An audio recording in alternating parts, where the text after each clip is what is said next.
नगरपरिषद संदर्भातली बातमी। उज्ज्वला थेटे यांचा सही नसलेला अर्ज एबीपी माझाच्या हाती आलेला आहे। सूचकाची सही नसल्यानं थेटे यांचा हा अर्ज बाद झालेला होता। सोलापुरातल्या अनगर नगर परिषदेमधला हा मोठा वाद निर्माण झालेला पाहायला मिळतो आणि त्याच पार्श्वभूमीवर हाच तो अर्ज आहे जो आता एबीपी माझाच्या हाती आलेला आहे आणि त्याच्यामध्ये सही नसल्याचं, सूचकाची सही नसल्याचं स्पष्ट दिसतंय आणि त्यामुळेच अर्ज जो आहे तो बाद करण्यात आलेला। नेमकं काय घडलेलं होतं अर्जासंदर्भात अधिक जाणून घेऊया। आफ्ताब आपल्या सोबत आहे। आफ्ताब, अश्विन खरं तर अनगर नगरपंचायत निवडणूक जी आहे ती अत्यंत गाजताना आपल्याला पाहायला मिळते आणि या नगरपंचायतीमधला उज्ज्वला थेटे यांचा जो अर्ज बाद झालेला आहे त्या संदर्भातले जे स्पष्टीकरण तहसीलदारांनी निवडणूक निर्णय अधिकाऱ्यांनी दिलं होतं की सूचकाची सही जी आहे ती अर्जावरती नव्हती आणि त्यामुळे ही मेजर हरकत घेतल्या कारणानं हा अर्ज बाद करण्यात आला होता। तहसीलदारांवरती किंवा निवडणूक निर्णय अधिकाऱ्यांवरती देखील आक्षेप नोंदवण्यात आले। त्या संदर्भात आता तहसीलदारांनी खुलासा सादर केलाय।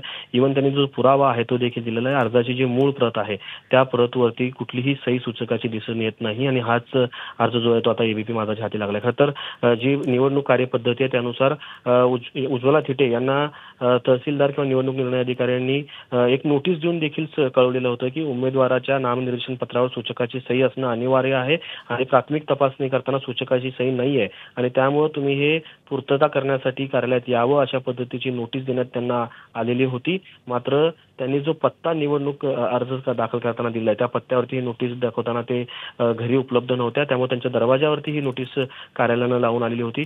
अर्थात उज्ज्वला थेटे यांचं म्हणणं आहे की त्यांना ही नोटीस प्राप्त झाली नाही, मात्र शासकीय पद्धतीनं जी कार्यालयीन कामकाज आहे त्या पद्धतीनं अर्जावरच्या पत्त्यावरती ही नोटीस त्यांना पोहोच करण्यात आलेली आहे।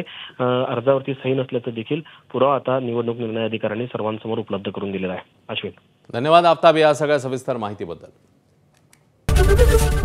एबीपी माझा, उघडा डोळे बघा नीट।